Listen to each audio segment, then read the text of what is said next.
Bismillahirrahmanirrahim. Bismillahirrahmanirrahim. Assalamualaikum warahmatullahi wabarakatuh.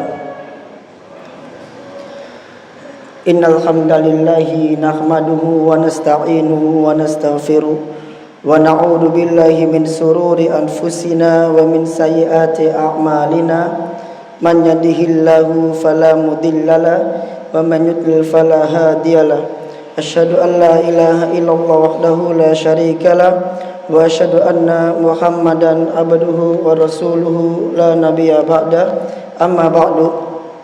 Para jamaah rahimani wa rahimakumullah, semoga Allah Ta'ala memberkahi pertemuan kita, meridhoi pertemuan kita, dan menerima semua amal kebaikan kita.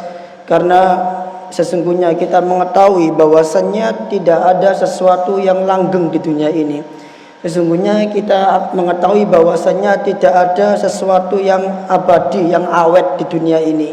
Pasti akan ada yang namanya perpisahan.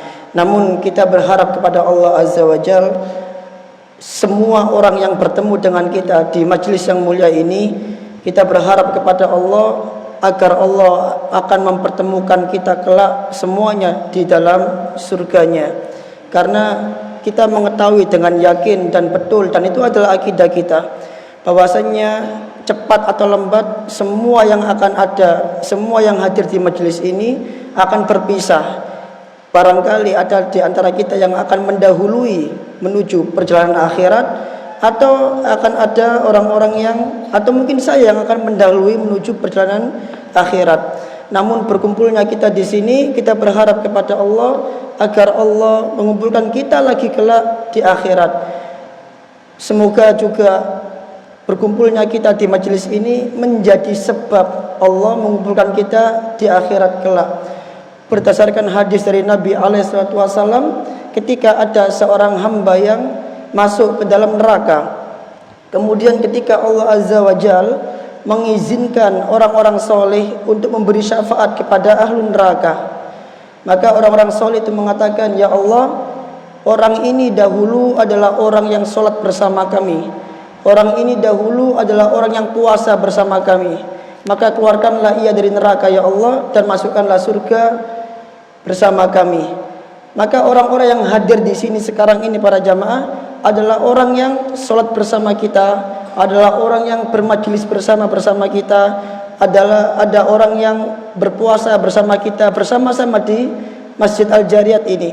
Namun yang namanya dunia tidak ada yang abadi. Bisa jadi ada di antara kita yang lebih dulu meninggalkan kita di dunia ini. Maka kita berharap nanti di akhirat kita saling memberi syafaat, dan Allah Ta'ala menjadikan sebab hal itu mengumpulkan kita semua ke dalam surga.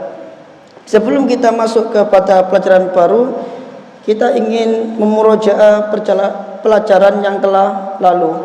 Karena kajian kita kali ini saya harap bukan sekedar kajian, tapi panjenengan betul-betul belajar, betul-betul mendapatkan ilmu secara itqon.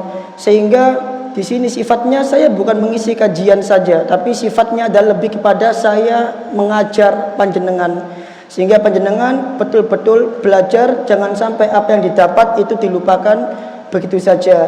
Maka apa yang kita bisa lakukan, kita lakukan. Sehingga yang pertama adalah kita memurojaah dulu pelajaran yang minggu lalu. Minggu lalu kita mendapat banyak pelajaran, tapi yang paling penting pelajaran terkait al-asma was sifat. Yang tadi malam ditanyakan lagi oleh Ustadz Furqon kepada Ustadz Wahyudi, padahal kita sudah jelaskan di waktu subuh. Nah, kita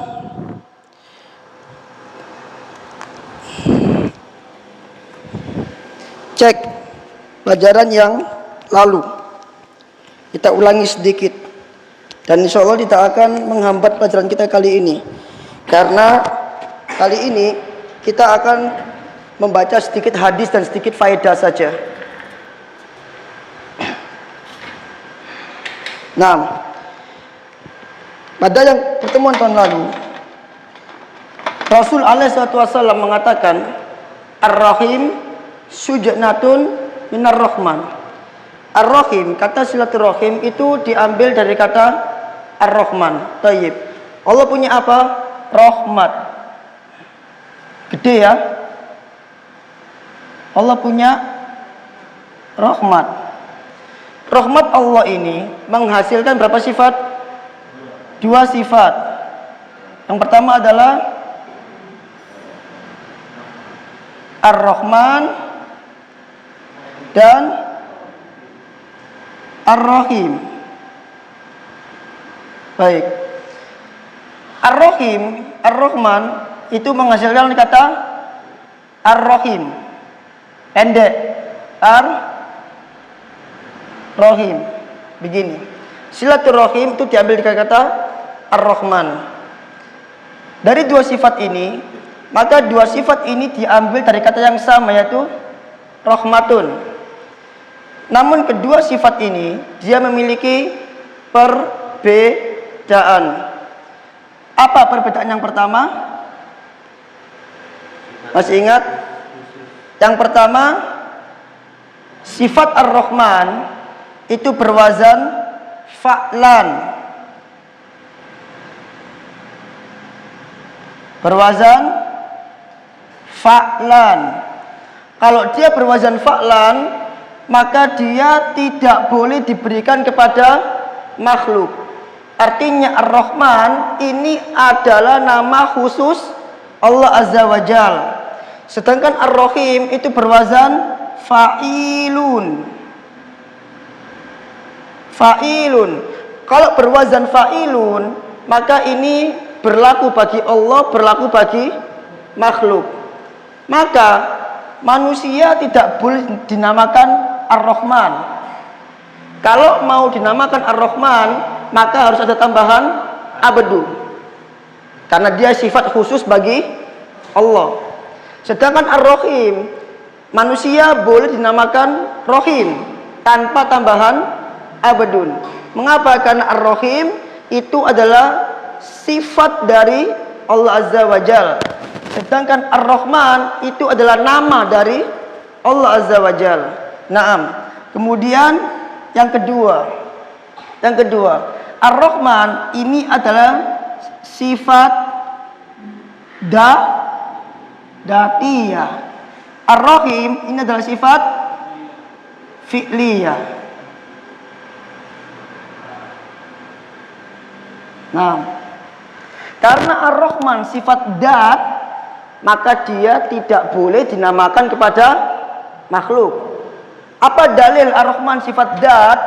Dalilnya adalah Allah Ta'ala mengatakan Ar-Rahmanu alal arsyis tawa. Allah menamakan dirinya dengan Ar-Rahman. Maka ini sifat dat. Allah tidak pernah menamakan dirinya Ar-Rahim. Karena Ar-Rahim ini adalah bentuk perbuatan dari Ar-Rahman. Seperti saya kasih contoh kemarin, seorang pencuri perbuatannya apa? Mencuri. Maka Ar-Rahman perbuatannya apa? Ar-Rahim. Nah, kemudian yang ketiga, Ar-Rahman itu umum. Betul? Ar-Rahim itu khusus bagi kalangan orang yang beriman saja.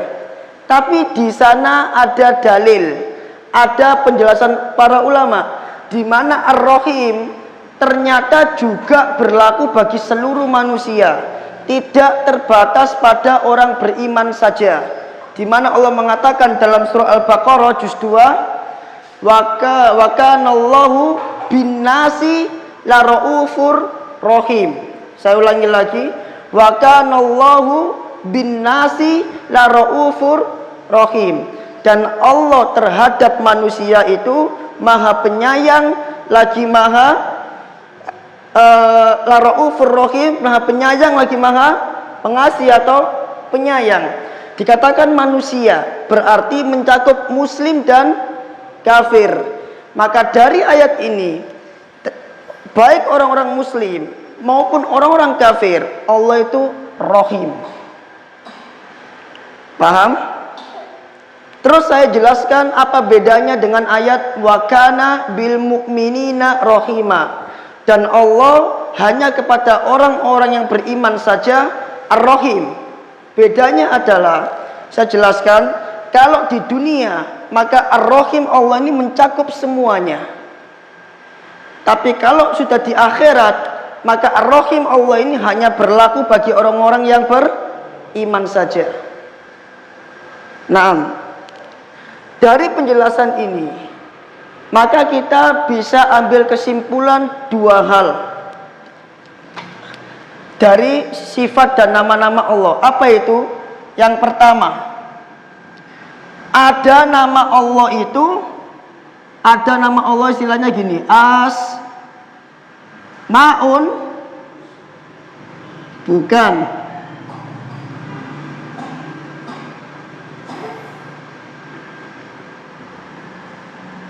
bukan Usma.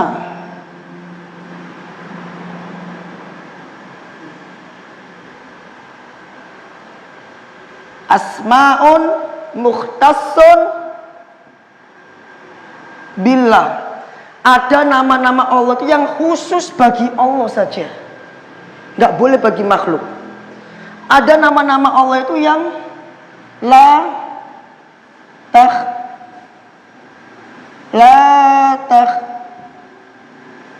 tasu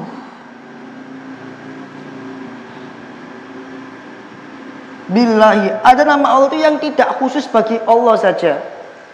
Bagaimana antum membedakan? Antum perhatikan, setiap nama Allah yang tidak khusus bagi Allah di dalam Al-Quran itu dia mengikuti wazan atau bunyi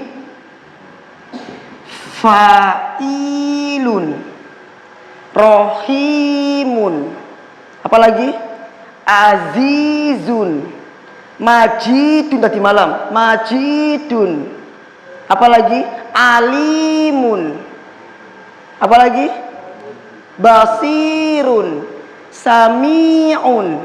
Semua yang mengikuti fa'ilun ini boleh dinamakan ke makhluk tanpa ada abdun.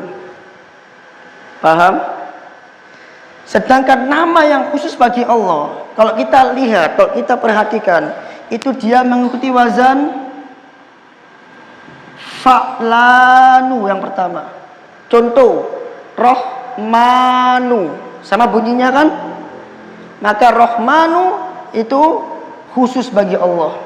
Atau mengikuti wazan fa'alun. Maka kata fa'alun ini khusus bagi Allah Azza wa Jalla. Apa contohnya? Razzaqun, Jabbarun, lagi Ghafarun, dan lain sebagainya. Atau ikut wazan fa'ulun, ini khusus bagi Allah.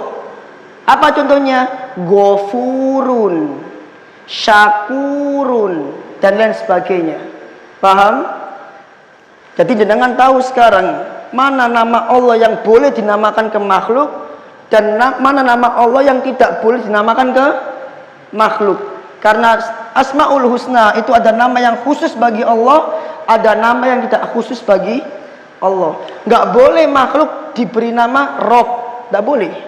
Karena Ar-Rabbu nama milik Allah Azza wa Jalla. As-Somad, tidak boleh As-Somad. Karena secara arti yang bisa As-Somad itu hanyalah Allah Azza wa Jalla. Al-Muhyi, nggak boleh manusia dipanggil hei Muhyi, nggak boleh. Kan Al-Muhyi hanya Allah. Nggak boleh ada orang lain yang bisa menghidupkan kecuali Allah Azza wa Jalla. Makanya ketika Ibrahim berdebat dengan Namrud, Namrud mengatakan ana uhyi wa umit, aku bisa mematikan dan bisa menghidupkan. Maksudnya kalau orangnya disiksa berarti dia mematikan, kalau orang ini nggak disiksa sama dia berarti orang ini hidup. Maka dia bilang kepada Ibrahim mengatakan Rabbi yuhyi wa yumit, Tuhanku itu bisa mematikan, bisa menghidupkan, hanya Allah yang bisa itu. Ternyata Namrud mengatakan ana uhyi wa umit, aku juga bisa menghidupkan dan buktikan. Maka Ibrahim cerdas, dikatakan sesungguhnya Tuhanku itu ya'ti bisyamsi minal maghrib ya'ti bisyamsi minal masyriq fa'ti bihi minal maghrib. Tuhanku itu bisa memunculkan matahari dari timur, coba kamu munculkan matahari dari barat. Maka dia nggak bisa, berarti kamu bukan Tuhan. Itulah perdebatan Ibrahim dengan Namrud. Karena amuhi itu adalah sifat khusus bagi Allah Azza wa Jalla. Paham sampai di sini rinciannya? Kita lanjut ke hadis.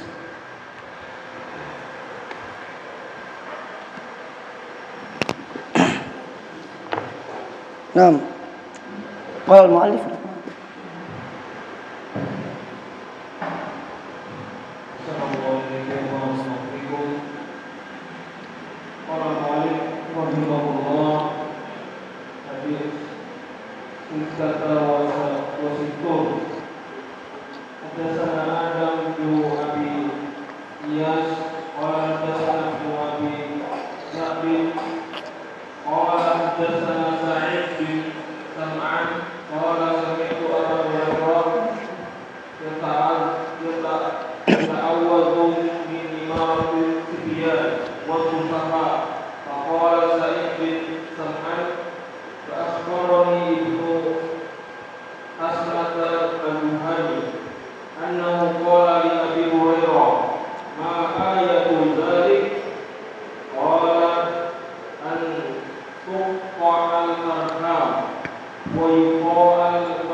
Nah, Masya Allah.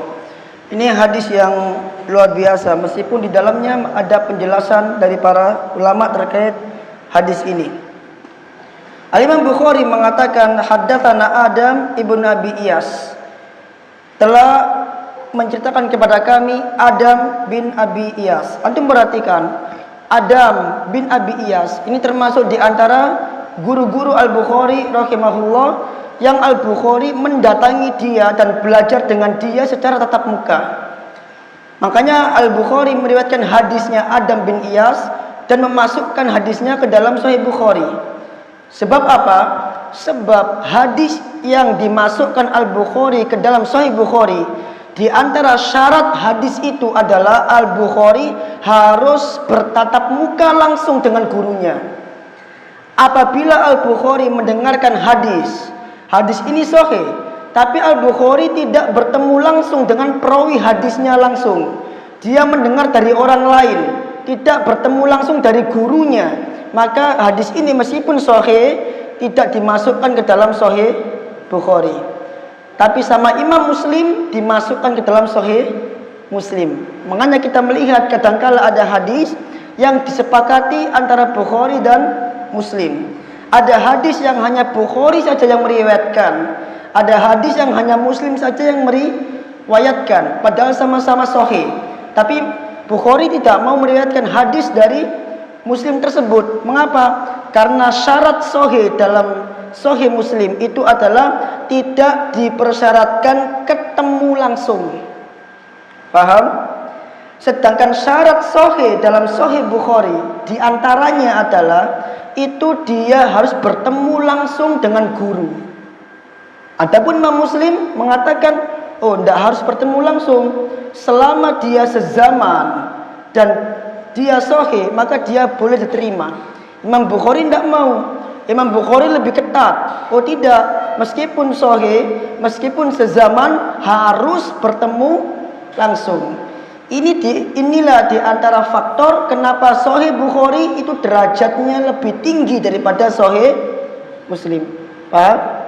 Nah, Adam bin Iyas ini guru dari Al-Bukhari rahimahullah, dan dia punya kisah bersama Adam bin Iyas. Di antara kisah yang terkenal adalah ketika Al-Bukhari mengembara dalam rangka mendatangi Adam bin Iyas.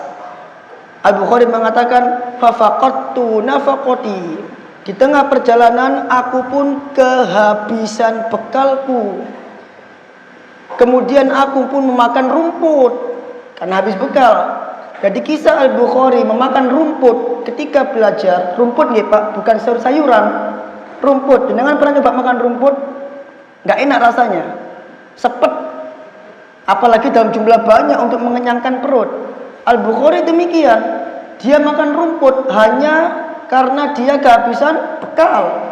Dan ini perjalanan dia kepada siapa? Adam bin Iyas. Sampai akhirnya suatu ketika dia mengatakan, walam ukhbir ahadan, aku enggak menceritakan seorang pun masalahku ini, dipendam sendiri. Jadi dia kena musibah, dia enggak bilang, kamu punya uang enggak? Barangkali kasih aku uang buat beli makan. Enggak. Dia kelaparan, dia kehabisan uang, dia diem, dia enggak cerita, dia enggak minta-minta. Ini Al-Bukhari. Dia mengatakan, aku enggak menceritakan seorang pun tentang keadaanku ini. Kemudian suatu ketika, mungkin karena penampilan dia compang-camping, ada orang yang lewat. Kata Al-Bukhari, orang ini enggak kenal aku. Tiba-tiba dia ngasih aku uang beberapa dirham. Kemudian orang ini mengatakan, anfik nafsak. Kau gunakan uang ini untuk infak dirimu sendirilah, kasihan kamu. Akhirnya dengan uang itu Al-Bukhari gunakan untuk membeli makanan. Ini kisah dia bersama Adam bin Iyas, gurunya. Baik, kita lanjutkan. Qala Adam bin Iyas mengatakan, haddatsana Ibnu Abi Dhi'bin qala, telah menceritakan kepada kami Ibnu Abi Dhi'bin. Nah, ini Ibnu Abi Dhi'bin termasuk di antara para ulama yang hidup sezaman dengan Imam Malik rahimahullah, dan dia termasuk di antara para ulama yang punya kitab Al-Muwatta. Jadi Al-Muwatta itu banyak, tidak hanya Muwatta milik Imam Malik, tapi sebelum Muwatta Malik itu ada Muwatta lain. Di antaranya adalah Muwatta Ibnu Abi Dhi'bin ini. Dan di antaranya lagi ada Muwatta Ibnu Majishun dan lain sebagainya. Tapi semua Muwatta yang ada itu hilang, tidak tersisa sampai sekarang. Yang tersisa sampai sekarang hanya satu, yaitu Muwatta'nya Imam Malik rahimahullah. Dan barangkali itu sebab di antara ucapan Imam Malik yang mengatakan, maka nalillahi bakia, segala sesuatu yang diniatkan untuk Allah pasti akan kekal. Ini Imam Malik mengatakan ini kapan? Ketika orang-orang mengatakan, hei Malik, kenapa kau buat Muwatta? Kan udah ada Muwatta yang banyak. Kenapa kamu nggak mencukupkan Muwatta yang lain ini? Kenapa kamu buat sendiri Muwatta? Kata Imam Malik, maka nalillahi bakia. Apa? Maka nalillahi bakia. Segala sesuatu yang diniatkan untuk Allah itu pasti akan kekal. Dinamakan Muwatta karena kitab ini disepakati oleh 70 orang ulama ahli Madinah. Sepakat akan hadis yang ada dalam kitab Muwatta, maka dinamakan Muwatta, artinya yang disepakati. Berapa orang? 70. Haddatsana Sa'id bin Sam'an qala, telah menceritakan kepada kami Sa'id bin Sam'an, sami'tu Abu Hurairah radhiyallahu anhu, aku mendengar Abu Hurairah mengatakan, aku mendengar Abu Hurairah yata'awwadu, berlindung kepada Allah Azza wa Jal, min imarati sibyan was sufaha. Aku mendengar Abu Hurairah minta perlindungan kepada Allah dari pemimpin yang kekanak-kanaan, dari pemimpin orang-orang bodoh. Jadi di antara doa untuk pemimpin adalah doanya Abu Hurairah. Dia berlindung kepada Allah dari pemimpin, dari orang yang memimpin manusia yang memiliki sifat sibyan, kekanak-kanaan, dan memiliki sifat as-sufaha, yaitu sifat yang bodoh. Maka di sini kita bisa ambil di antara doa tersebut adalah Allahumma inni a'udzubika min imaratis sibyan was sufaha. Ya Allah, aku berlindung kepadamu dari kepemimpinan yang kekanak-kanaan dan kepemimpinan as-sufaha, orang-orang bodoh. Termasuk juga bisa dilantunkan ketika pemilu misalkan. Maka kita bisa berdoa, Allahumma inna na'udzubika min imaratis sibyan was sufaha. Ya Allah, aku berlindung kepadamu dari kepemimpinan yang kekanak-kanaan. Maksudnya jangan sampai yang memimpin kami ini adalah pemimpin yang memiliki sifat kekanak-kanaan. Jangan sampai pemimpin yang memiliki sifat yang bodoh, sufaha, bodoh. Karena sifat pemimpin itu adalah waqor, sakinah, Al-adil, harus adil. Dan apa? Al-halim, bijaksana, memiliki muru'ah, bijaksana. Sedangkan sifat-sifat ini tidak akan pernah dijumpai kepada as-sibyan, anak-anak. Tidak akan pernah dijumpai kepada as-sufaha, orang-orang bodoh. Anak-anak, bagaimana sifat mereka? Sembrono. Adapun pemimpin yang memiliki sifat yang tidak kekanak-kanakan, maka dia enggak sembrono. Dia matang memikirkan, dia bijaksana dan lain sebagainya. Maka ini termasuk di antara doanya Abu Hurairah. Faqala Sa'id bin Sam'an, lantas Sa'id bin Sam'an mengatakan, fa akhbarani Ibnu Hasan al-Juhani. Lantas suatu ketika Ibnu Hasan al-Juhani mengabarkan kepadaku, ngasih tahu kepadaku, annahu qala li Abi Hurairah, bahwasanya al-Juhani ini dia tanya kepada Abu Hurairah ketika Abu Hurairah berlindung kepada Allah dari imaratis sibyan dan as-sufaha. Apa pertanyaan dia? Dia tanya, ma ayatu dalika, apa tanda-tanda akan hal itu? Maksudnya, apa tanda-tanda sebuah kaum, suatu kaum itu dipimpin oleh imaratus sibyan? Maksudnya, imaratus sibyan was-sufaha ini munculnya kapan? Tanda-tandanya apa? Ketika dia muncul itu tanda-tandanya apa? Maka Abu Hurairah mengatakan, in tuqta'al arham, ketika rahim-rahim diputuskan. Wa yuta'ul mughyi, ketika orang-orang sesat ditaati. Wa yu'sal mursyid, dan ketika orang-orang yang mengajak kepada kebaikan tidak diikutin atau dimaksiatin. Maka ketika tiga hal ini terkumpul, maka saat itulah muncul imaratus sibyan was-sufaha. Ada penjelasan tentang masalah ini para jamaah, di mana para ulama mengatakan hadis ini sahih. Tapi sahihnya cuman pada sampai kata as-sufaha. Nggih. Sahihnya cuman pada sampai kata as-sufaha. Adapun pada ucapan al-Juhani ini tidak sahih, ini dhaif. Ini riwayatnya dhaif. Jadi sahihnya cuma ada pada as-sufaha. Sedangkan bagian dari riwayat al-Juhani yang mengatakan tuqta'ul arham wa yuta'ul mughyi, ini adalah dhaif, tidak sahih dari Abu Hurairah. Namun kita bisa ambil hikmah di sini bahwasannya di antara munculnya imaratus sibyan was-sufaha itu ada 3. Kita tulis di sini.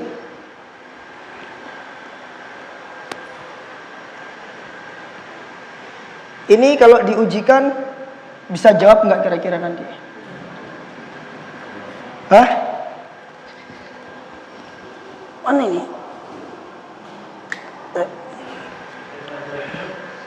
Kira-kira bisa jawab nggak kalau diujikan? Ayo, Ar-Rahman Ar-Rahim dari kata apa? Ayo, kenapa kok Ar-Rahman hanya untuk Allah? Ada sifat dzatiyah. Sekarang hafal, Masya Allah. Kalau minggu depan belum tentu hafal. Sebutkan contoh nama-nama Allah yang boleh diberi nama kepada makhluk. Azizun, Rahimun. Apa? Kalau dikasih nama Alimun boleh nggak? Nih. Makhluk dikasih nama Alimun boleh nggak? Boleh nggak? Boleh apa nggak? Ya nggak boleh, jangan. Alimun artinya siksa yang pedih. Masa kita mau kasih nama kita Alimun? Mau kasih nama itu bukan Alimun tapi Alimun. Bedakan antara alif dengan ain. Makanya makhrajul huruf kalau salah artinya salah. Artinya baca alim dengan alim udah beda. Alim artinya pedih, siksa yang pedih, adabun alim. Tapi kalau alim, maka kalau kasih nama anak alim, orang panggilnya harus pakai makhraj. Ya alim, ya alim. Nggak boleh ya alim, ya alim. Wah gawat. Artinya beda. Gitu kan? Nah, kalau alim artinya orang yang berilmu, ulama. Gitu. Baik. Yang pertama adalah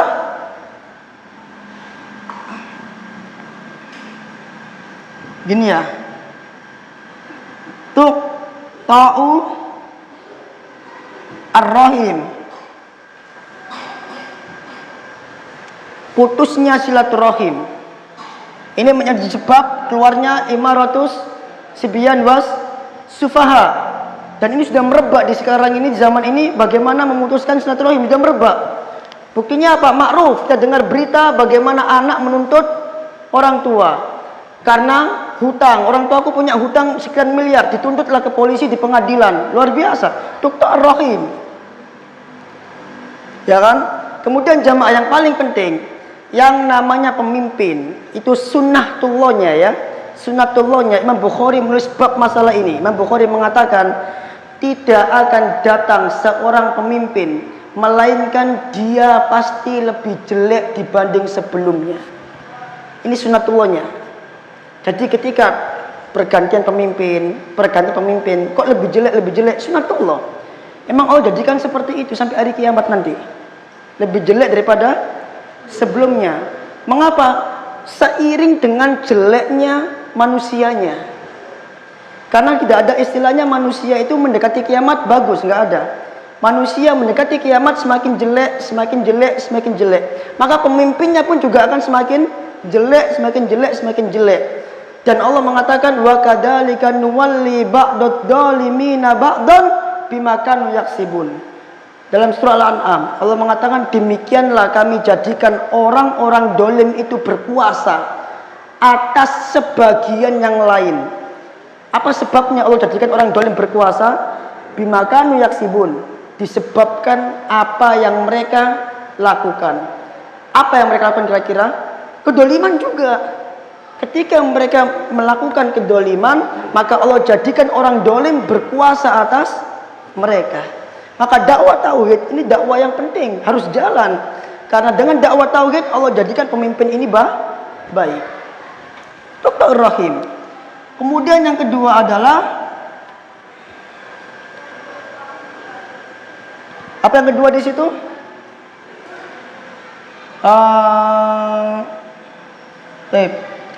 Wayuta'ul muqi. Wayuta'ul muqi. Ditaatinya orang-orang sesat. Orang yang mengajarin kesesatan ditaati. Orang yang berdusta dianggap wali. Orang yang mengajarkan kebaikan dianggap wahabi. Wayuta'ul muqi. Kira-kira apa yang menyebabkan orang sesat ditaati para jamaah? Yang pertama, ilmu. Sedikitnya ilmu. Sunnatullahnya, semakin mendekati kiamat maka ilmu ini akan semakin sedikit. Bahkan dicabut dari kiamat.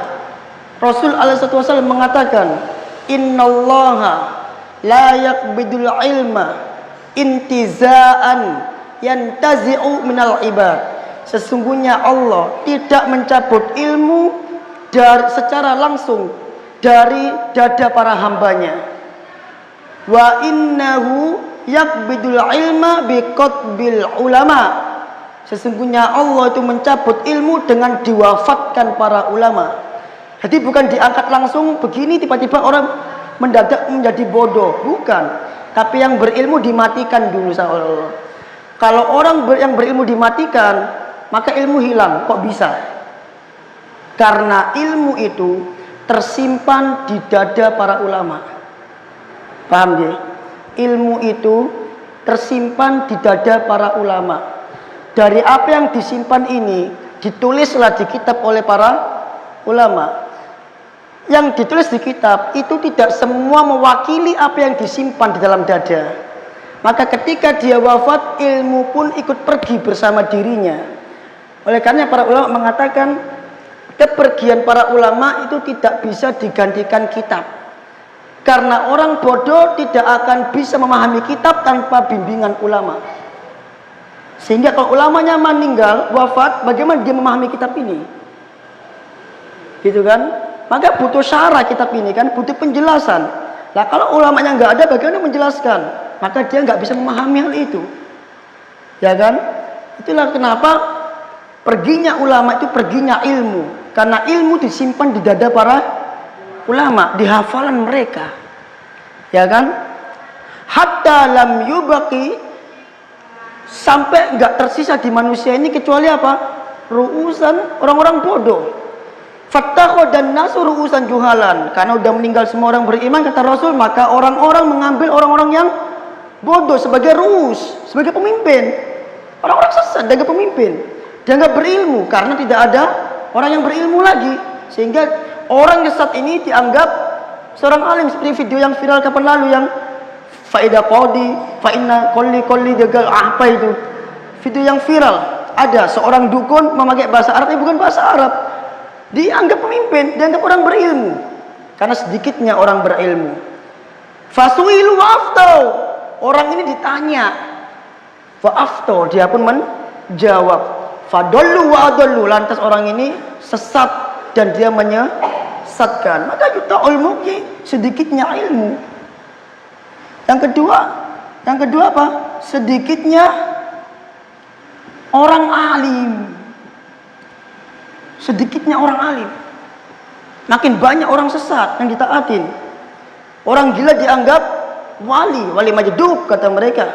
Sedangkan orang yang asli, yang benar-benar asli berilmu dianggap Wahabi. Wali dan Wahabi beda. Nah ini penting. Terus gimana para jamaah biar kita gak mentaati orang-orang sesat? Harus berilmu, harus terus belajar. Kalau nggak tahu bagaimana, harus tanya sama ahli ilmu, jawabannya apa, atau ditimbang-timbang, atau punya prinsipnya apa. Sebelum beramal berilmu dulu. Ketika ada orang berfatwa, kita timbang-timbang dulu, ini benar tidak. Itu prinsipnya. Kadang kita ini sudah ngaji tapi tetap aja gerusa-gerusu, bertindak tanpa ilmu. Kadang kita seperti itu. Nggak boleh, kita bertindak harus tetap dengan ilmu. Diingat-ingat ini benar nggak, betul nggak, ditimbang maslahat mudaratnya sebelum bertindak. Ini penting, ini manhaj kita. Al ilmu qoblal qaul wal amal, ilmu sebelum berkata dan berucap, beramal dan berucap. Ini manhaj kita. Kadang kita sudah ngaji tapi kita gerusa-gerusu, tetap aja bertindak tanpa ilmu, nggak paham kapasitas diri.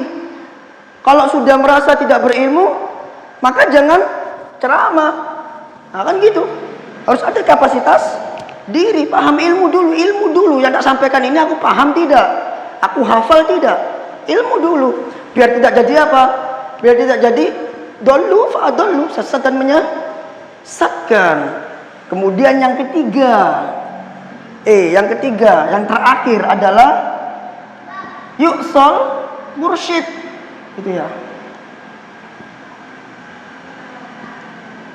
Yu'sal mursyid, orang yang mengajak kepada kebaikan, orang yang mengajak kepada ketaatan, yu'sal dimaksiatin, didustakan, misalkan enggak ditaatin, diingkarin, padahal dia mengajak kepada kebaikan. Dan ini termasuk tanda-tanda hari kiamat juga. Rasul sudah sabdakan, Rasul mengatakan, ya'ti, apa kata Rasul itu? Ya'ti sa'atun khadda'at, akan datang kepada kalian sanawatun khadda'at, akan datang kepada kalian tahun-tahun yang menipu. Tahun-tahun yang menipu, nggak jelas mana benar mana salah, menipu sekali. Akibat dia menipu tahun ini, maka Rasul mengatakan wa yusaddiqul kadhib, orang yang bohong dibenerin. Wa yukadzibus shadiq, dan orang yang benar malah didustakan. Orang bingung. Ini terjadi zaman sekarang, ya kan? Wa yu'tamanu al-khain, orang berkhianat dipercaya. Udah tahu dia korupsi, malah dikasih tempat di DPR. Nah kan gitu. Udah tahu korupsi, malah dikasih tempat di DPR. Masuklah ke dalam berita dengan judul, pantaskah orang bekas residivis korupsi duduk di DPR? Berdebat di situ mereka. Udah tahu berkhianat dipercaya. Terjadi zaman ini, ya kan?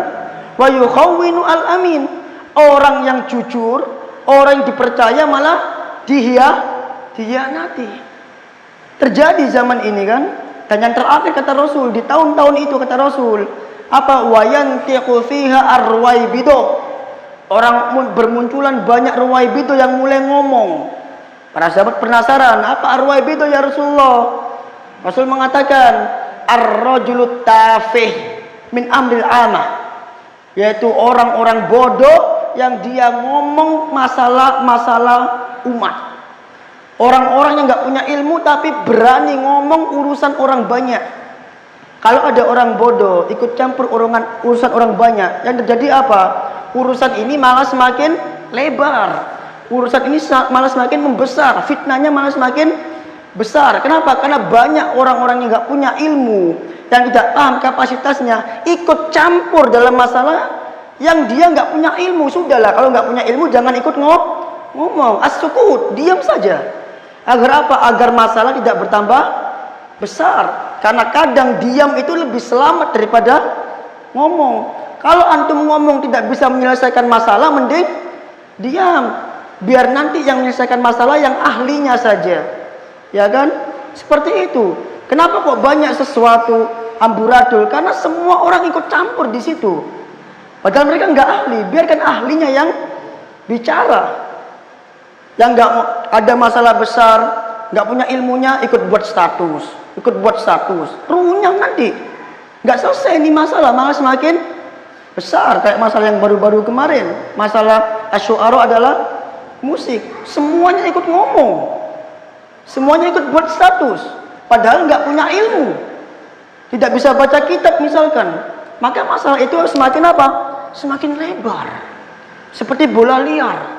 Akhirnya sampai maju ke polisi segala, dilaporkan ini itu, karena makin lebar. Kalau seandainya orang-orang yang nggak punya ilmu itu diam, maka masalah itu nggak akan melebar.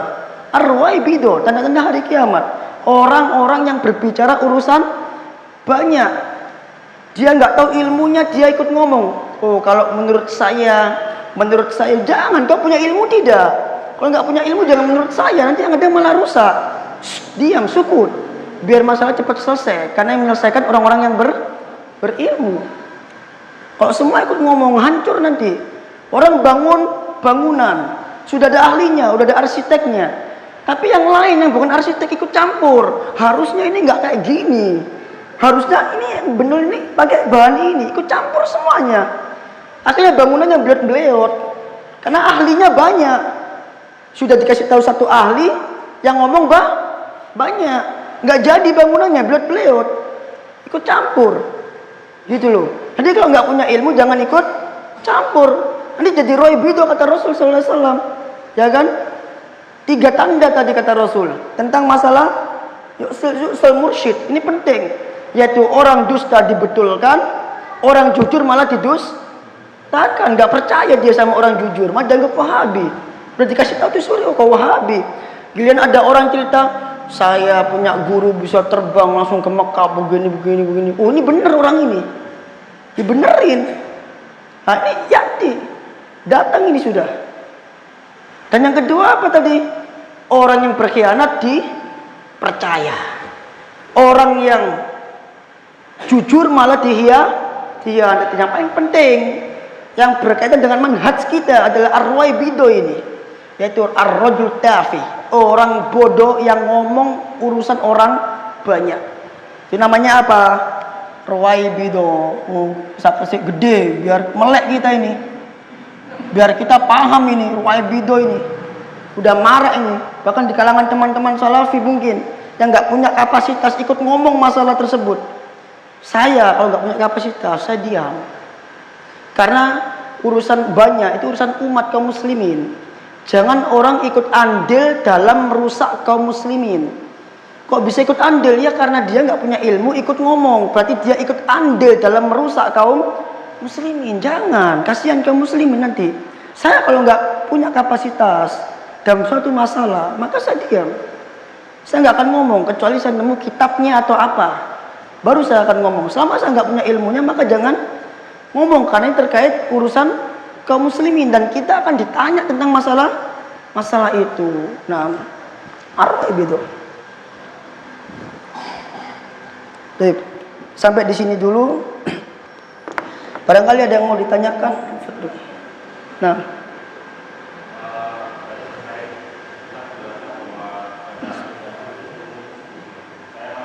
gimana?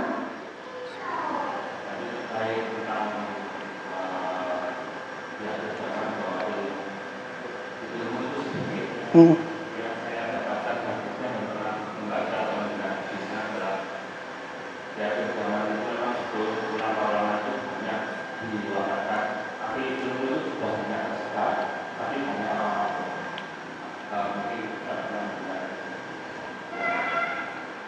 Nah, Anda belum pernah dengar hadis itu. Anda katakan belum dengar, karena memang belum dengar kan? Anda nggak boleh diroy bido. Wah, gengsi kalau saya bilang nggak dengar, saya bilang, oh iya saya pernah dengar. Nah, ini nggak boleh. Dusta berarti kan? Kalau saya bilang nggak dengar, maka saya nggak dengar. Kalau saya nggak dengar, bilang dengar, maka saya roy bido. Nah, kan gitu. Nah, kebetulan beliau tanya, apakah pernah dengar? Ya nggak dengar saya. Saya nggak pernah dengar. Tapi seandainya ilmu telah tersebarnya bukan kepada para ulama. Betul, tersebarnya di kalangan kaum muslimin. Saya seperti ini, saya kasih contoh panjenengan, contoh nyata. Saya ceramah begini, jenengan nyatet kemudian, ya kan? Jenengan nyatet. Saya mau tanya, apakah yang antum catat itu adalah keseluruhan ceramah saya sampai dari pada subuh sampai sampai setengah 6 ini? Tidak. Dari 1 jam saya ceramah, setengah jam saya ceramah, antum akan catat beberapa poin saja. Maka udah berkurang itu ilmu. Yang awalnya saya ceramah 30 menit full faedah, antum catat kesimpulannya doang. Oh, asma Allah itu nggak boleh untuk Allah, itu yang ini aja. Terus yang untuk Allah itu yang ini aja. Terus antum ajarkan catatan ini kepada murid antum. Apakah murid antum akan menerima full catatan itu? Tidak, dia akan mencatat yang lebih sedikit daripada punya antum. Makanya Imam Malik mengatakan seperti ini ketika datang sekelompok orang ingin mengambil riwayat Muwatta selama 40 hari saja. Imam Malik mengatakan, kitab yang aku tulis selama 40 tahun kamu ambil 40 hari. Apa nggak ngeri itu? Malik rahimahullah menulis kitab Muwatta itu 40 tahun. Setelah jadi orang-orang belajar berapa hari? 40 hari. Maka kata Imam Malik, kamu nggak akan mampu menguasai semuanya. Karena 40 hari saja. Nah, sama seperti kajian seperti ini. Tematik misalkan. Tematik itu adalah isi satu kitab dirangkum menjadi 2 jam. Itu tematik. Apakah antum bisa menguasai satu kitab tersebut? Tidak. Karena satu kitab ini dirangkum oleh sang ustadz, disampaikan dalam 2 jam poin-poinnya saja. Rinciannya antum nggak tahu. Berkuranglah ilmu itu. Apalagi kalau ustadznya sudah wafat, tambah hilang itu ilmu. Belum lagi kalau misalkan apa yang antum catat tidak di cross check kepada pemateri. Bisa jadi yang antum pahami itu beda dengan apa yang dipahami oleh pemateri, makin hilang itu ilmu. Mungkin tersebar, tapi dia tersebar bukan kepada para ulama, dia tersebar kepada orang-orang awam yang hanya mengambil ilmu itu parsial saja.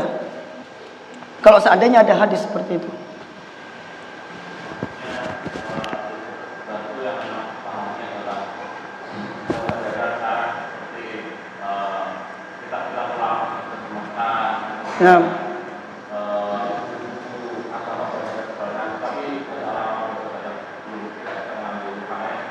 Nah, iya. Seperti contoh Fathul Bari diterjemahkan kepada dalam bahasa Indonesia atau kitab-kitab besar yang diterjemahkan dalam bahasa Indonesia. Sudah banyak kan sekarang Fathul Bari pakai bahasa Indonesia, Ibnu Katsir pakai bahasa Indonesia, semuanya pakai bahasa Indonesia. Maka dengan enak orang-orang baca Fathul Bari, padahal itu makanan para ulama. Gak bisa orang semata-mata menelan mentah-mentah Fathul Bari. Fathul Bari dibahas masalah sanad hadis, usul, balaghah, dibaca oleh orang-orang yang tidak paham bahasa Arab. Gak paham nanti dia. Butuh ulama. Lah kalau ulamanya wafat, maka nggak ada yang bisa memahamkan Fathul Bari. Ini contoh saja. Artinya mungkin ilmu tersebar, tapi yang memahamkan ini tidak ada. Kita misalkan paham masalah makan pakai tangan kanan, tersebar. Tapi nggak ada yang ngajari ke antum dalilnya. Antum pokoknya tahu apa hukum makan pakai tangan kanan? Wah, harus, kata Nabi. Apa dalilnya? Nggak tahu, karena nggak dihafal, karena bukan ulama. Tersebar itu di kalangan masyarakat, tapi dalilnya hilang, lenyap. Karena ulama yang membawa dalil ini sudah wafat. Logikanya seperti itu. Nah, ya.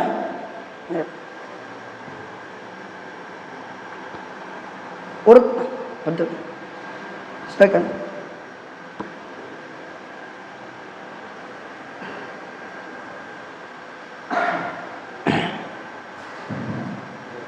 Assalamualaikum warahmatullahi wabarakatuh. Assalamualaikum warahmatullahi wabarakatuh. Bapak Ustaz, ini ada titipan pertanyaan dari grup WA yang intinya suruh menanyakan langsung kepada Ustaz Zakaria. Enggak tahu dari siapa namanya. Ukhuwah. Nah, Setfur kan tiba-tiba. pertanyaannya Ustaz, apakah orang yang berilmu itu mesti menjadi orang soleh?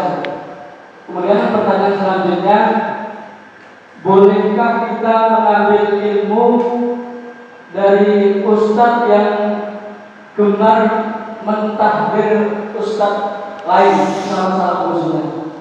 Bukankah nas atau dalil yang disepakati bahwa sebaiknya kita itu berlemah lembut kepada sesama muslim dan bersifat keras kepada orang kafir? Wajazakumullah khairan. Terkait pertanyaan yang pertama tentang apakah orang berilmu sudah pasti orang soleh, belum tentu.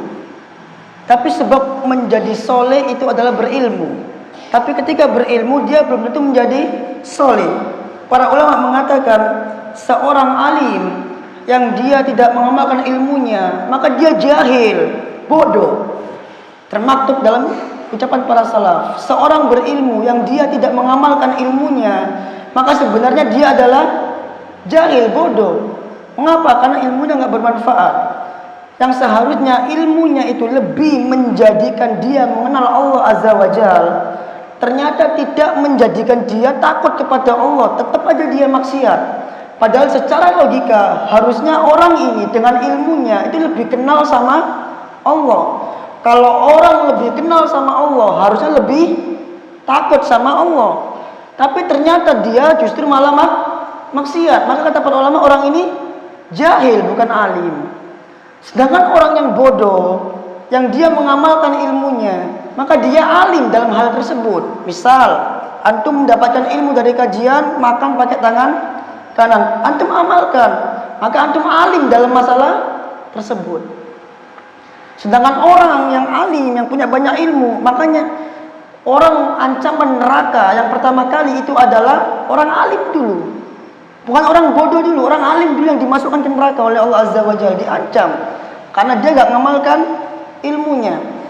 Oleh karenanya Abu Darda radhiyallahu anhu ketika dia akan wafat, dia menangis. Ditanya apa sebab dia menangis? Dia mengatakan, aku takut tentang akan pertanyaan Allah. Allah akan tanya apa dia? Abu Darda mengatakan, Allah tanya, qad alimtum famada amiltum.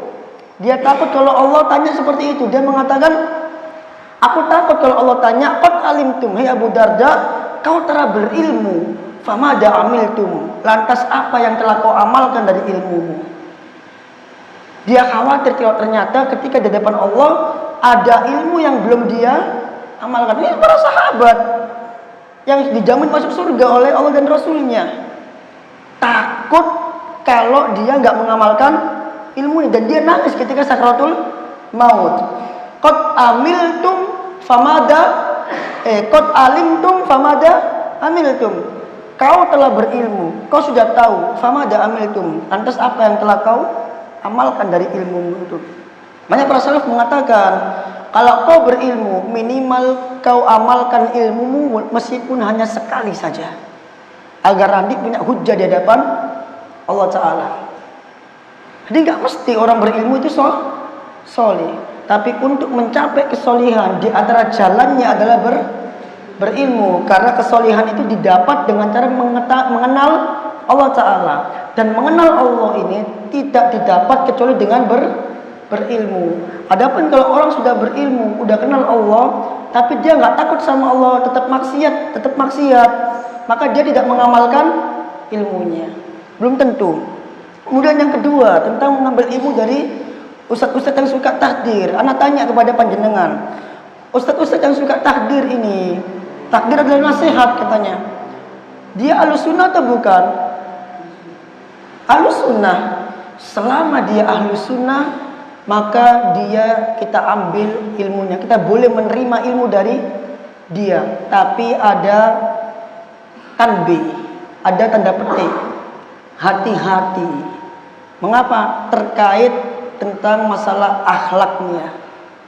Ilmunya betul, tapi ketika ada catatan akhlak di situ, maka anak pribadi jangan. Karena apa? Karena seorang murid itu, agama murid itu sesuai dengan agama gurunya. Maka ketika ustadznya suka tahdir, muridnya pun juga akan suka mentahdir. Kalau ustadznya akidahnya kenceng, muridnya pun juga akan kenceng. Kalau ustadznya akidahnya lembek, maka muridnya pun juga akan lembek. Seorang murid dinut talib atau dinul walad ala dini muallimi. Agama seorang anak, agama seorang murid itu sesuai dengan agama gurunya, sesuai dengan agama ustadznya. Nah ini penting. Silakan boleh ya. Karena para ulama mengatakan al-haqqu la ya'rifu birrijal. Kebenaran itu dia tidak dilihat dari siapa. Kebenaran itu tidak dikenali dari siapa. Tapi seseorang itu dikenali karena kebenaran yang ada padanya. Maka kenalilah kebenaran sehingga kau bisa mengetahui siapa yang benar. Artinya siapapun orang itu, kok dia benar kita ambil. Tapi di sana ada catatan yang menjadi pertimbangan agar kenapa kita nggak mengambil dari dia. Bukan karena dia tidak pantas diambil, bukan. Tapi ada catatan sebagai bentuk kehati-hatian agar jangan mengambil. Kalau saya ambil aja nggak ada masalah karena saya bisa memfilter. Tapi bagi orang-orang awam yang tidak bisa memfilter ilmu, maka hendaklah dia berhati-hati dalam melihat atau mengambil seorang ustadz, biar tidak termakan fitnah atau syubhat. Tapi bagi saya, misalkan ada ustadz fulan yang ceramah, saya bisa ambil ilmunya. Saya nggak ikuti apa yang saya nggak setuju dengannya. Kenapa? Karena saya punya pondasi, saya punya prinsip, saya punya kaidah-kaidah ilmu. Tapi bagi orang-orang awam yang nggak paham apa-apa, dia nekat mendengarkan, tiba-tiba dikatakan ini si fulan alul bid'ah. Loh, ternyata ustadz yang aku kagumi alul bid'ah ternyata. Maka dengan demikian dia akan mudah percaya dengan omongan tersebut. Saya pernah berdebat dengan seorang pemuda di WA. Satu grup dengan saya waktu itu, di grup saya, dia bilang, "Ustadz, antum tersesat," kata dia ke saya. "Antum tersesat, Ustadz fulan itu di atas kebenaran. Antum tersesat, Ustadz. Antum harus kembali kepada al-haq." Menurut dia al-haq itu ada pada ustadz tersebut. Sedangkan selain ustadz tersebut itu bukan hak, itu adalah batil, al-bid'ah semuanya. Padahal kita sama-sama ahlussunnah, sama-sama salafi, tapi menurut dia yang tidak ikut ustadz fulan itu ahlul bid'ah. Maka dia bilang ke saya, "Ustadz, antum tersesat. Kasihan antum Ustaz, antum tersesat, antum harus kembali kepada kebenaran." Maksudnya anak disuruh ikut Ustaz fulan. Nah ini keliru kan? Seperti ini berbahaya sekali. Orang awam mendengar sesuatu yang belum mencapai kapasitasnya. Kan seperti itu. Yang belum tahu tentang kaidah-kaidahnya, makanya berbahaya. Maka perlu dirinci juga yang mendengar siapa. Kalau yang mendengar orang-orang alim sama-sama ustadznya nggak ada masalah. Kalau yang mendengar orang-orang awam maka janganlah. Kalau bisa jangan. Tapi secara asal silakan boleh karena beliau termasuk ahlus sunnah misalkan ustadz tersebut. Nah. Assalamualaikum. Berkenaan dengan nama Allah mungkin bisa dijelaskan dengan kaidah wazannya yang sebagainya. Biar yang belum tahu atau belum pernah, mungkin pernah nyampol gitu. Saya sudah tahu tuh wazan bagaimana para ulama itu. Ilmu itu kan harus dimulai dari Allah. Kemudian masalah hadis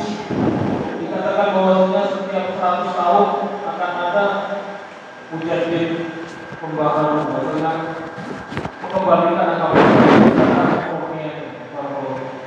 Nah, ada kaidah penting dari para ulama ketika menyampaikan ilmu itu adalah kul ala qadri uqulihim. Kau katakan, kau sampaikan ilmu itu sesuai dengan kadar pemahaman orang yang kau ajak bicara.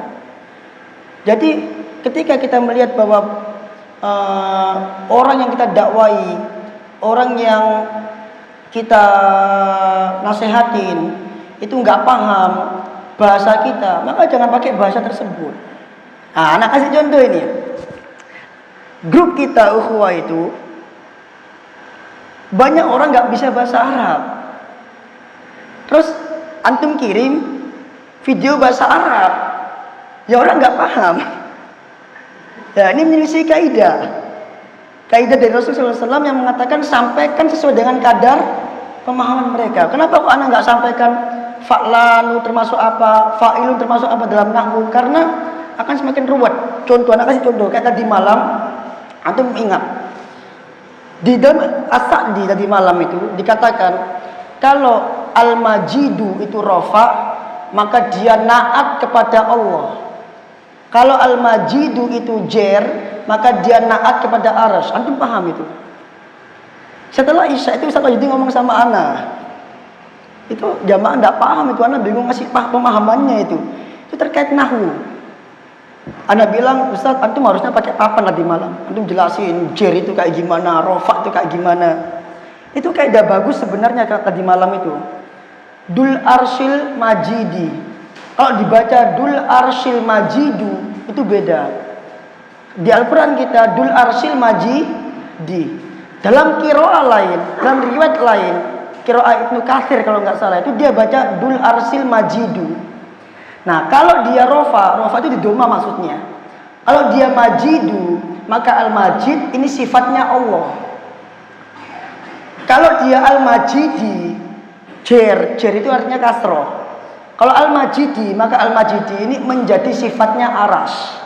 Itu maksudnya.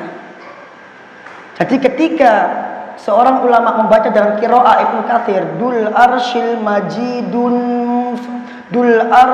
majidun fa'alul lima misalkan, ya kan? Maka al-majid menjadi sifatnya Allah. Allah al-majid, begitu. Tapi kalau ulama membaca dul arsyil majidi fa'alul lima yurid pakai kasroh, maka majid ini menjadi sifatnya aras yang majid. Itu maksudnya.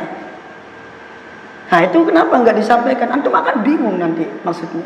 Karena tidak sesuai dengan kadar akal pendengar. Maka orang itu menyampaikan sesuai dengan kadar akal pendengar. Makanya saya mesti ngomong paham, ya udah lanjut. Kalau nggak paham akan diulangi lagi. Nah, ini penting dalam masalah mengajar berdakwah agar kita itu tidak berbicara melebihi kapasitas orang yang kita ajar. Bagi Mas Furqan mungkin akan paham tentang fa'lanu itu termasuk siagul mubalaghah, fa'ilu termasuk sifatul musyabbahah dan lain sebagainya dengan kaidah-kaidahnya, turunan-turunannya. Mungkin paham, tapi bagi orang lain apa itu? Makanan baru, nggak paham. Kalau nggak paham maka ilmu nggak akan tersampaikan nanti. Yang menjadi inti di kajian itu adalah bagaimana ilmu itu tersampaikan dengan baik kepada pendengarnya. Itu yang paling penting. Termasuk guru, bagaimana ilmu ini sampai kepada murid, maka dia sederhanakan bahasa dia. Nah, begitu nggih? Sudah siang, Masya Allah. Itu Mas Firkan. Jazakumullah khairan. Tetap semangat insya Allah. Nah, kalau orang pribadi niatnya itu dia semangat baca bahasa Arab, dia ada ingin ilmunya apa sih? nah, kita bicara realita, jangan angan-angan. Angan-angannya tidak, realitanya tidak gitu. Realitanya tidak. Nah. Subhanakallahumma bihamdika asyhadu an la ilaha illa anta astaghfiruka wa atubu ilaik.